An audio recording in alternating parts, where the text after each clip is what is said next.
Fidèles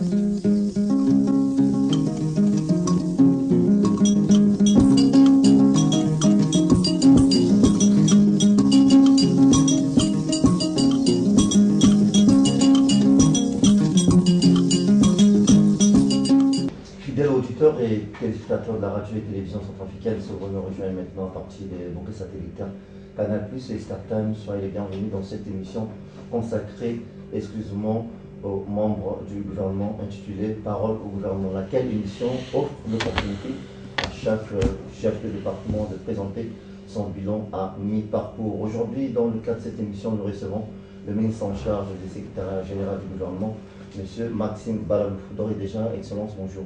Bonjour. Et surtout, merci de votre disponibilité à répondre à nos préoccupations de la radio et de la télévision nationale. Je vous en prie. La première question, nous savons pertinemment que votre département est placé au cœur des actions du gouvernement. Alors dites-nous succinctement quelle est la mission qui vous est confiée par les hautes autorités de la République. Je vous remercie.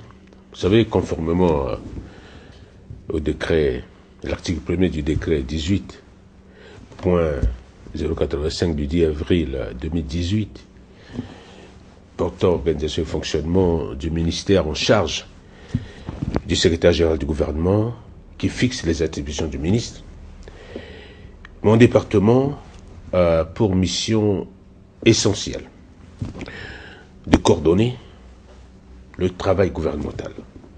En plus de cela, de faire l'édition, la publication, la règle du droit d'un journal officiel, l'étude des projets, des textes officiels, aussi la tutelle de l'École nationale d'administration, que vous connaissez bien, en abrégé l'ENAM.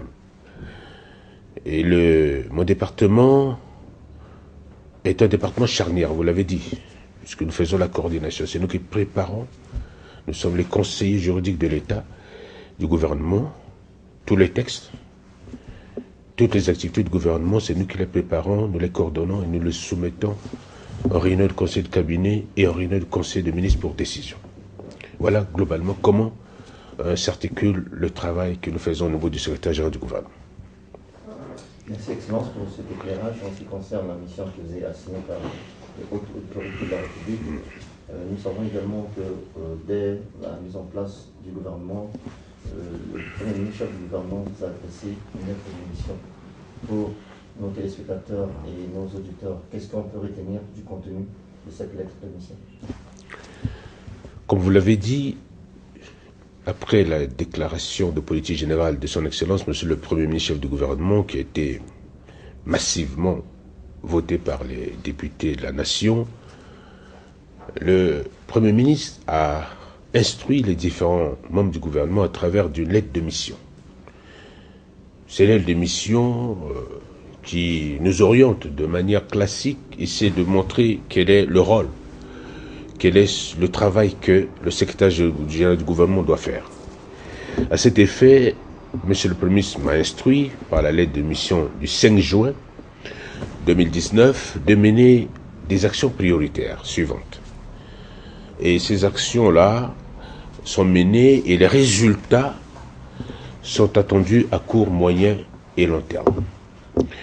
Dans un premier temps, il nous a instruit de formuler les politiques publiques et de les traduire à travers l'apport, n'est-ce pas, un appui conseil aux différents départements ministériels et institutions aussi de la République dans la mise en œuvre de la politique générale du gouvernement.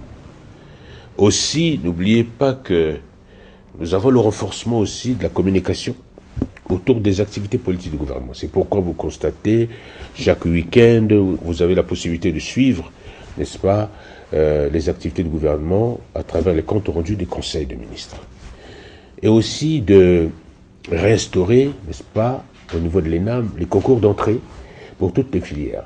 Il s'agit maintenant de redorer le blason de notre école publique qui a vocation professionnelle, qui forme les élites de la nation.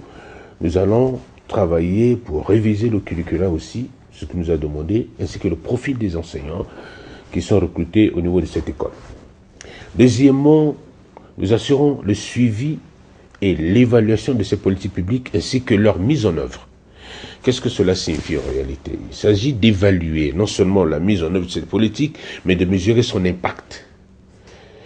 Et ensuite, de proposer des mesures de correction. Éventuellement, si on se rend compte que les objectifs ne sont pas atteints, il y a des mesures correctrices qu'il faut prendre. Donc, en application, en fait, de cette aide de mission, vous allez vous rendre compte que le travail qui se fait d'une manière globale permet au ministère chargé du secrétaire du gouvernement de donner plus de visibilité au niveau de la population des actions conduites par le président de la République, n'est-ce pas, et qui est défini dans ce programme de politique que monsieur le Premier ministre a proposé et validé par les élus du peuple. Monsieur le ministre, en application de cette lettre de mission, le département que vous dirigez a pu réaliser des activités. Pourriez-vous nous en donner quelques-unes et les réalisations en cours? Vous constatez en venant ici, vous avez vu que le secrétaire général du gouvernement travaille. À cet effet, les activités réalisées par mon département s'articulent autour de plusieurs points. Nous organisons les séances des conseils des ministres jusqu'à fin août. Nous avons organisé 32 séances de conseil de cabinet. Nous avons organisé 17 séances de conseil de ministres. Nous avons publié 16 comptes rendus des conseils des ministres. Nous avons notifié 114 décisions de conseil de ministres aux différents membres du gouvernement.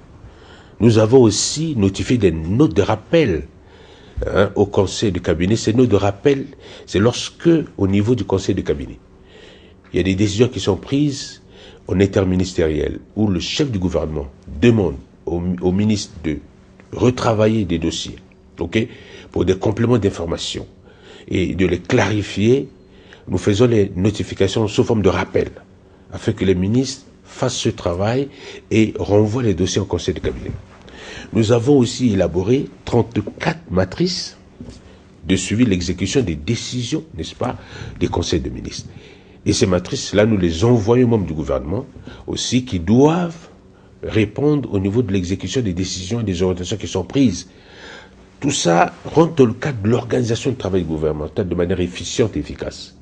Nous avons aussi, au niveau du journal officiel que nous gérons, nous avons publié 8 numéros, n'est-ce pas, en édition ordinaire, et aussi 9 numéros en édition, n'est-ce pas, spéciale.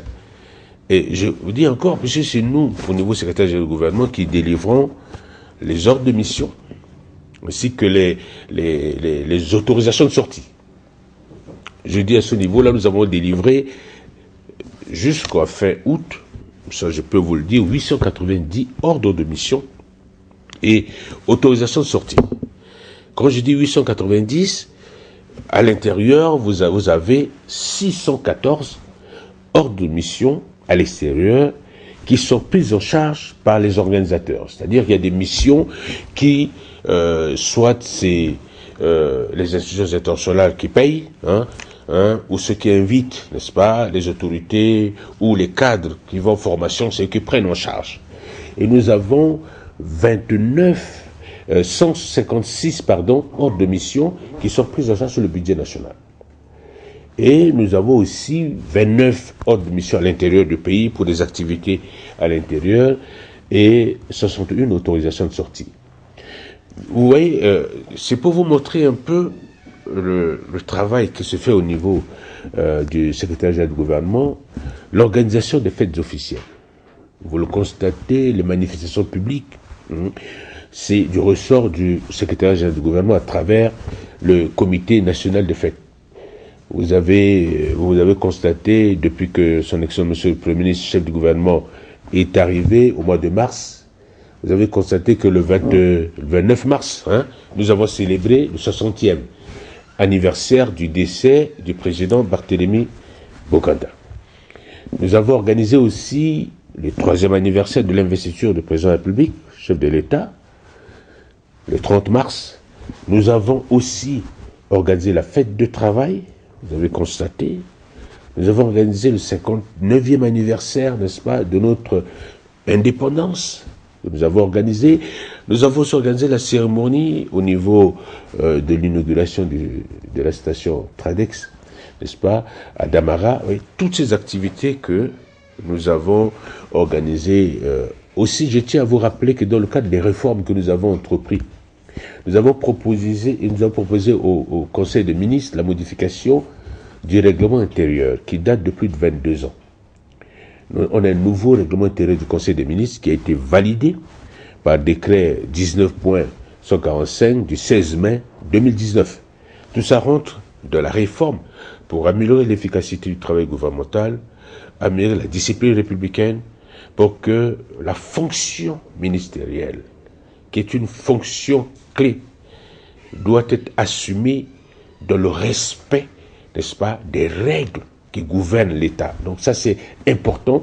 Et ce travail qui a été fait, et l'une des activités importantes, je tiens à vous le souligner, c'est l'organisation d'un séminaire gouvernemental de renforcement des capacités des membres du gouvernement. Vous savez, le gouvernement qui a été mis en place est un gouvernement dont les membres sont issus de plusieurs entités. Il y en a qui ont plus d'expérience, il y en a qui n'ont pas du tout d'expérience. Ils viennent de découvrir justement la gestion au sommet de l'État. Il était important de faciliter le travail gouvernemental en donnant la possibilité à chaque membre du gouvernement de savoir quel est son rôle, quelle est sa mission.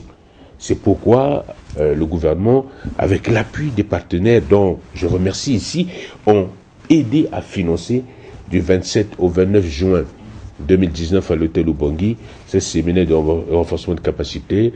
Et vous avez écouté en fait l'écho de ce séminaire-là. Et je tiens aussi à vous dire que nous sommes en train de travailler sur d'autres chantiers. Nous avons les textes organiques, n'est-ce pas, du Comité national des fêtes, que nous sommes en train de revoir. Nous avons aussi les décrets qui portent organisation du ministère, puis c'est une nouvelle mission que son Excellence, Monsieur le Premier ministre du gouvernement, nous a confiée, qui consiste en l'évaluation des politiques publiques. Nous allons aussi modifier, n'est-ce pas, nos textes pour permettre à notre département de jouer pleinement son rôle. Et c'est aussi important de vous le dire, dans le cadre des activités que nous réalisons, nous sommes en train d'aborder un volet clé qui est la réforme de l'ENAM, l'École nationale d'administration. On veut faire de l'École nationale d'administration une école de référence comme dans les autres pays. Les gens qui sont à l'étranger peuvent concourir et rentrer à l'ENAM, n'est-ce pas, pour se faire former. Et dans le cadre de ces réformes-là, cette réforme s'articule vraiment autour de la formation initiale et la formation continue. C'est pourquoi vous verrez que pour cette année, l'École nationale d'administration va organiser un concours, n'est-ce pas, de recrutement. Là, on est en train même de le faire, de recrutement des assistants pénitentiaires et des surveillants pénitentiaires, 150. On a parcouru l'ensemble du territoire pour que ce recrutement soit inclusif. Il faut que tous les compatriotes des différentes régions puissent participer à ce concours afin que nous puissions prendre les meilleurs, les former, n'est-ce pas, pour aider. Aussi, s'agissant aussi de la formation des stagiaires, comme vous le savez, de la 58e session de formation de perfectionnement au niveau, n'est-ce pas, de l'ENAM, ces activités se poursuivent vraiment avec dynamisme. Je tiens aussi à vous dire que l'un des aspects importants dans le cadre des activités de l'ENAM, c'est la mise en place du conseil d'administration, que nous allons depuis plus de 20 ans. Ce conseil d'administration ne fonctionne pas. Nous avons pris des mesures. Tous les ministères viennent maintenant de nous communiquer les noms des différents hauts cadres qui vont participer à ce conseil d'administration. Donc très bientôt, nous allons soumettre à l'attention des plus hautes autorités la signature, n'est-ce pas, de ce décret mettant en place le conseil d'administration afin de permettre à l'ENAM de fonctionner de manière plus efficace, en tenant compte, n'est-ce pas, des nouvelles réformes que nous engageons. Le ministère aussi, chargé du secrétaire du gouvernement, comme vous le savez, est le point focal du projet Tamboula. Je ne sais pas si vous avez déjà entendu parler de ce projet. Ce projet Tamboula est le fruit, en fait, de la coopération entre la France et notre pays. Vous savez, à la demande du président de la République, professeur Faustin-Archange Touadéra, le président de la République française a marqué son accord à travers l'appui de l'ENA de Paris, de renforcer les capacités de notre administration. Et à cet effet, nous avons une première phase de cette formation. On avait sélectionné, on envisageait former 200 cadres. Dans le cadre du Tamboula 1, 80 cadres ont été formés. Et dans la deuxième phase, il y en aura 120 plus 30 qui seront formés pour boire, qui seront formés afin que cela soit des pionniers pour redynamiser notre administration. Ce n'est qu'une première phase. Donc c'est pour vous montrer ce projet Tamboula a fait ses preuves, c'est important de le souligner, en partenariat avec l'École nationale d'administration, n'est-ce pas, et de magistrature ENAM, ainsi que l'École nationale d'administration, n'est-ce pas, de Paris. Mais je tiens aussi à vous souligner, et c'est très important, nous avons identifié des projets pilotes structurants.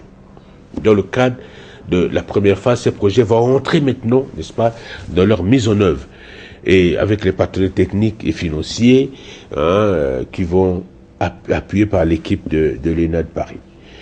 Maintenant, la deuxième phase que nous avons inaugurée le 24 mai 2019, qui est Tamboula 2, qui complète en fait la première phase.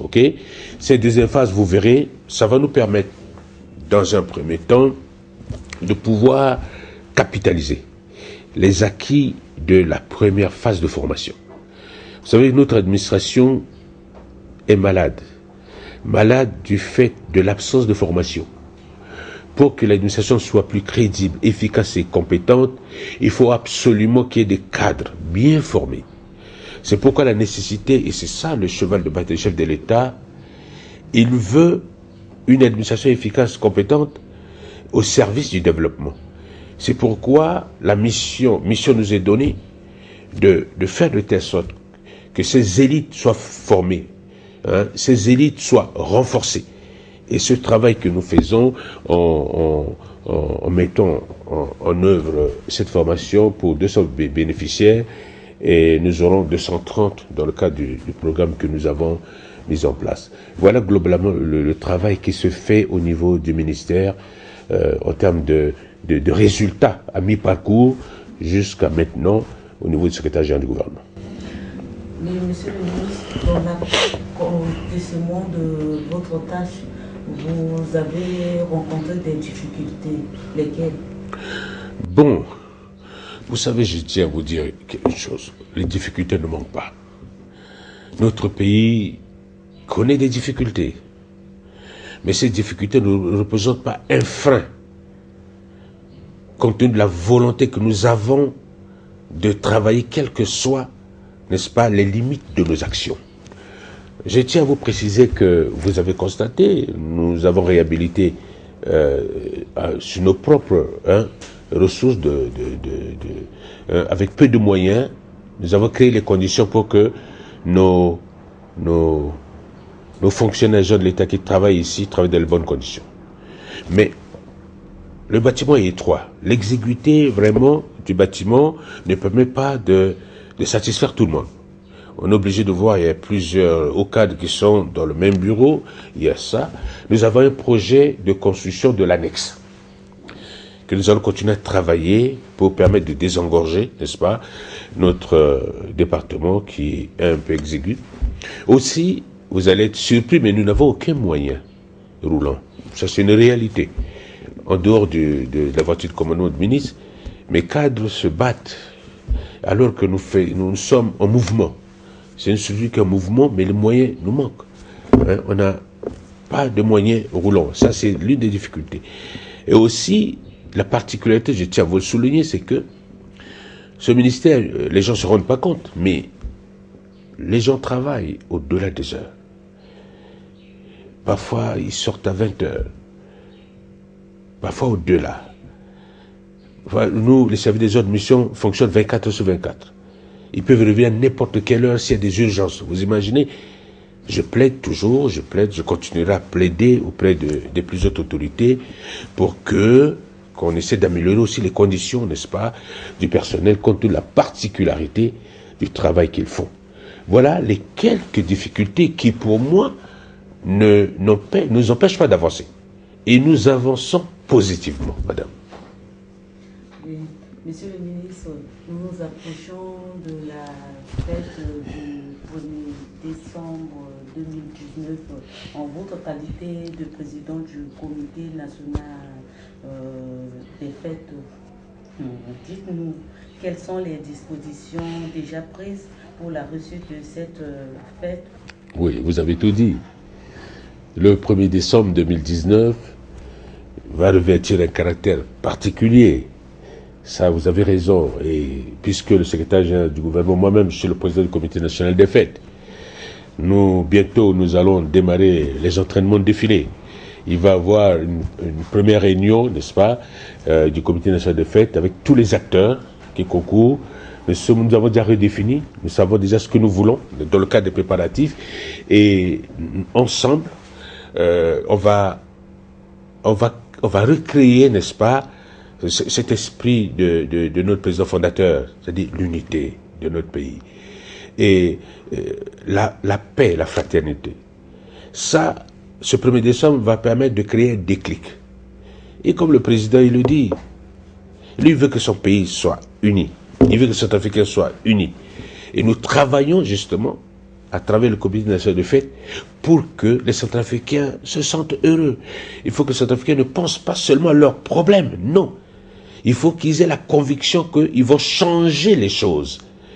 Et je vous le dis que nous allons changer les choses. Nous sommes dans une nouvelle république, nous sommes en train de construire une nouvelle république où, de même cœur, et c'est ce travail-là que nous allons faire, et vous verrez très bientôt, avec les différentes structures que nous avons mises en place pour permettre justement que le 1er décembre soit fêté vraiment de manière exceptionnelle. Excellence, Monsieur le ministre, notre entrevue exclusive tire pratiquement à sa fin. Mais avant cela, l'actualité oblige.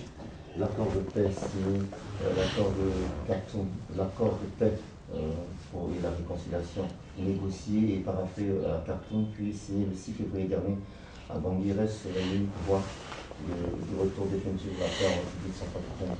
En ce qui concerne particulièrement le département dont vous avez la charge, quels sont les mécanismes de communication que vous avez mis en place pour la vulgarisation du contenu de ce document combien précieux pour le retour de la paix dans notre pays? Je vous remercie. Vous savez que l'accord politique de paix et de réconciliation en Centrafrique, négocié à Khartoum, mais signé à Bangui, j'appelle ça l'accord de Bangui, par le président du chef de l'État et les 14 groupes armés, a donné véritablement lueur d'espoir. Le président a choisi une option. La paix. Rien que la paix. Même si ailleurs, beaucoup pensent qu'on ne mange pas la paix. Mais la paix est le déterminant du développement. Nous avons l'obligation tous de travailler pour que cette paix devienne véritablement l'enjeu majeur pour chaque citoyen. La quête de la paix est l'affaire de tout le monde. C'est pourquoi nous, au niveau du secrétariat général du gouvernement, nous avons aussi l'obligation de disséminer, n'est-ce pas, cet accord pour que les cadres, les agents de ce département comprennent qu'il est important que eux, à leur tour, expliquent dans leur milieu social, dans leur milieu professionnel, les enjeux de l'accord politique de paix et de réconciliation. Nous avons profité de cette occasion pour organiser, avec l'appui du groupe Accord, un séminaire sur la vulgarisation, la sensibilisation du personnel du département, justement, le 23 août dernier, sur cet accord de paix.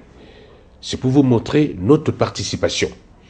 Et j'en profite pour demander aussi à tous nos collègues des autres départements de le faire.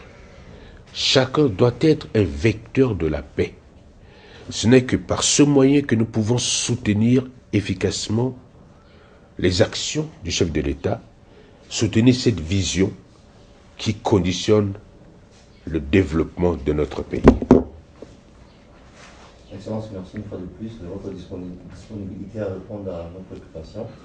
Mais avant de se séparer, certainement que vous avez un dernier mot-clé à lancer à l'endroit de vos compatriotes. Si oui, ce serait lequel? Ce que je pourrais dire à mes compatriotes, c'est de privilégier le plus grand nombre. C'est-à-dire de travailler pour relever ce défi du développement. Nous avons dans nos provinces nos frères et sœurs qui vivent dans des conditions difficiles. Nous avons des jeunes qui ont perdu espoir parce qu'ils n'ont pas d'emploi. Et parfois ils sont obligés de céder à des sirènes désaventurées. C'est pourquoi mon appel est de soutenir les actions du président de la République, qui prône la paix, qui prône l'unité, qui prône la recherche de la fraternité, qui veut que nous soyons réconciliés avec nous-mêmes. Et c'est ensemble que nous allons bâtir notre pays. C'est ensemble. Et c'est pourquoi il a dit, unissons nos cœurs pour bâtir cette nouvelle République centrafricaine. Donc mon message, c'est que restons unis, soudés, derrière notre président et travaillons dans l'optique de satisfaire le plus grand nombre, c'est-à-dire nos populations qui sont dans le besoin. Voilà le message que j'aimerais passer à nos compatriotes. Fidèles auditeurs et téléspectateurs de radio et télévision centrafricaine se rejoignent maintenant sur ces deux stations et se déconnecter dans les 4 points cardinaux sur ces 2 stations nationales. Sachez que vous êtes dans l'émission intitulée Parole au gouvernement, laquelle émission offre l'opportunité à chaque chef de département ministériel de présenter son bilan à mi-parcours. Aujourd'hui, nous avons le grand plaisir de recevoir dans le cadre de cette émission le ministre en charge du secrétariat général du gouvernement, M. Maxime Balalou. Avec le membre du gouvernement, nous sommes entretenus sur les actions réalisées, les projets en cours de réalisation ainsi que les difficultés rencontrées au cours de la mission qui lui est confiée par les hautes autorités de la République. Nous vous remercions pour votre disponibilité et d'avoir été de nôtres tout au long de la réalisation de cette émission. Si prête à Dieu, nous nous reverrons prochainement pour une nouvelle édition.